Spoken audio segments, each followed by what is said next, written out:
Hola mga amigo and amigas! Welcome to Mama Vine's Cuisine. Magluluto naman tayo ngayon ng sinigang na baboy na may gabi at batuan. Habang manonood kayo, huwag kalimutang mag-like, share, subscribe, and click the notification bell. Tara na, simulan na natin. Ito yung mga kakailanganin natin sa ating sinigang na baboy. 1 kilo ng pork chop, kangkong, 1 radish or labanos, 2 pirasong talong, mga 8 piraso ng okra, sitaw, ang 1/4 kilo na gabi, sili, 1 buong sibuyas, 2 pirasong kamatis, at saka batuan.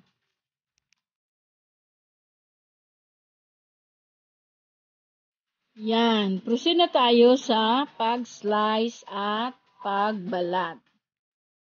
Slice lang natin yung karning baboy or ang ating pork chop. Slice lang natin to ng into 3 lang siguro para medyo maliit lang, hindi naman masyadong malaki. Sunod naman natin ang sibuyas, balatan natin. At slice lang natin to ng quarter. Sunod natin ang kamatis. Kamatis, kunin natin yung liso.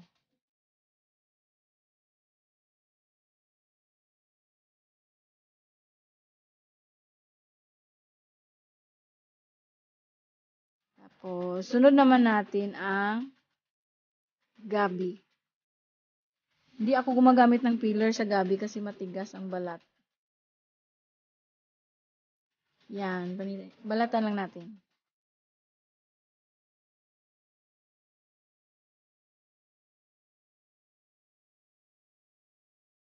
Sunod naman natin ang radish or ang ating labanos. Tapos natin magbalat, slice na lang natin.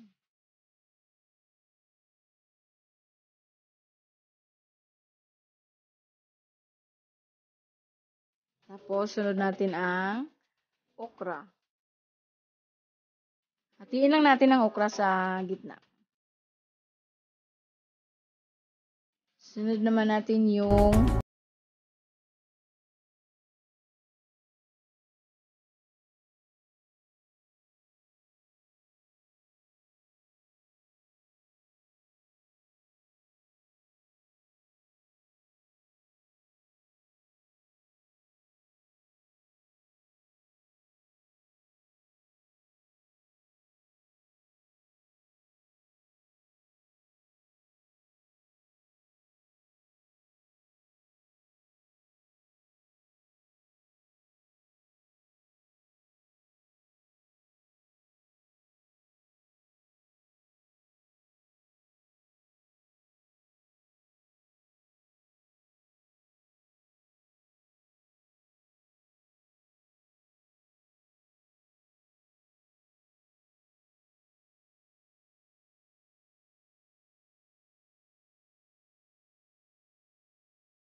tubig yung ginagamit ko na pangsabaw ha.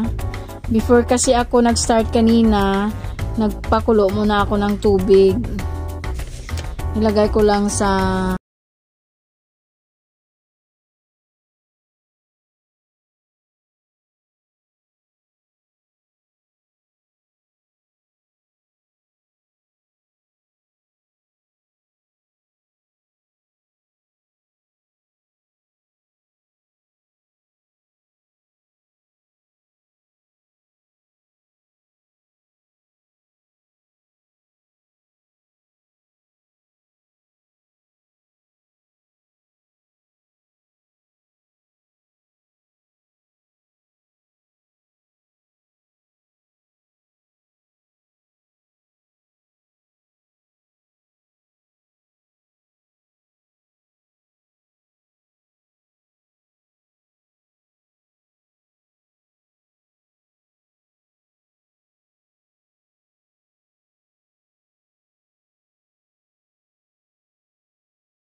yan. Hintayin natin sandali.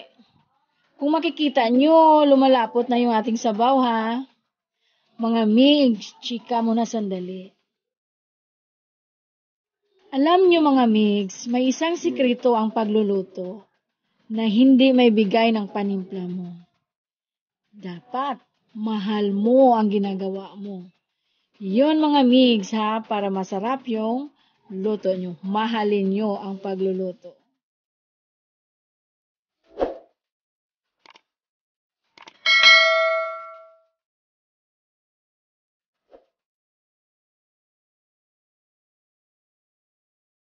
Yan, pwede na nating ilagay ang ating batuan, ang ating pampaasim. Palutuin lang natin ng sandali ito. Kung wala kayong batuan, pwede naman din yung yung nor na sinigang sa sampalok. Or pwede ding kalamansi. Masarap din yun. Pampaasim din yun. Or ang sampalok mismo, pwede din yung sampalok. Kung mayroon kayo niyan.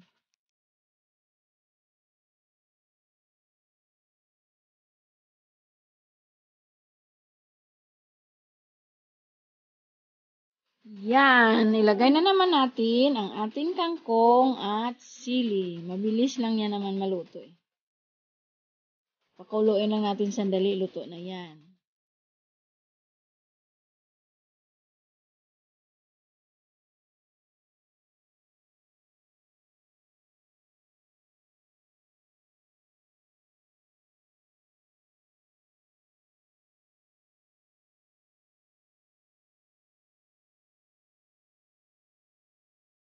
Ayan, luto na. Ilagay na natin sa ating lalagyan. Ayan, luto na. Kainan time na. Shout out mo na dyan sa friend ko na si Paday Bahala at Kagawad Erning Villena and his family at dyan sa Cebu ang family ni LV Gabod. Salamat sa inyong panonood. Don't forget to like, share, subscribe, and click the notification bell. Abangan nyo ang mga upcoming videos ko. Thank you for watching!